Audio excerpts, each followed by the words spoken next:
Top policeman shakes South Africa with explosive allegations about his boss. Samira mashoko anobuda achoonekwa kunzi aiwa mautterances akatakwa naNhlanhla Mkhwanazi aiwa anozikamwa kuti is a boss aiwa kana kuri kune zvemutemo aiwa kumapurisa uku uya achiataka aiwa President Cyril Ramaphosa pamwechete naPresident Emmerson Mnangagwa pamusoro allegations of corruption.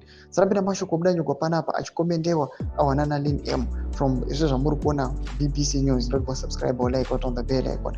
Lynn anoya achikomenda to this post achiti the Mkhwanazi allegations that are implicating Zvigananda cannot be dismissed.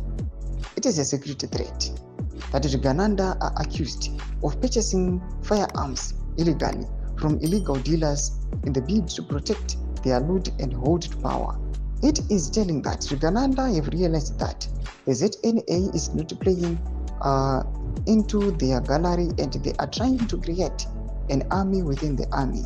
This is an open call for war and it will end in tears. This is a warning to Zvigananda, Laizer Tomba.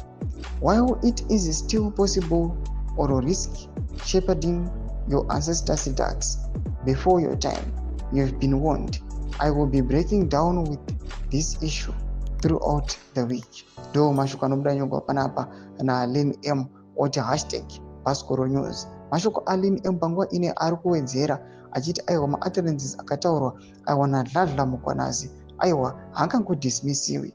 Panguva ine anoonekwa kunzi is a security threat. Issues ecorruption awa anoaffecta nations, anoaffecta Zimbabwe at large, anoaffecta South Africa. Mashoko ari kuda panguva ine atinoti Lynn M say critic wese vanhu vari mu-the Dream Party ZANU-PF vanosapota 2030 kana kuti Zvigananda panapa anyatsokuwana energy yekunyatsokuataka these guys nokuti anyatsokuziva kuti aiwa Zvigananda aiwa zvinorambiwa hazvichadi kamwe and vipi kosa nochunga sezvavanotaura kuti aiwa Zvigananda ngazvirwa pasi. Motidzai mafungiro enyu muri kudii pamusoro pechitiko ichi? Wapinda comment section medu dzimafungiro enyu. Subscribe or like, hit on the bell icon.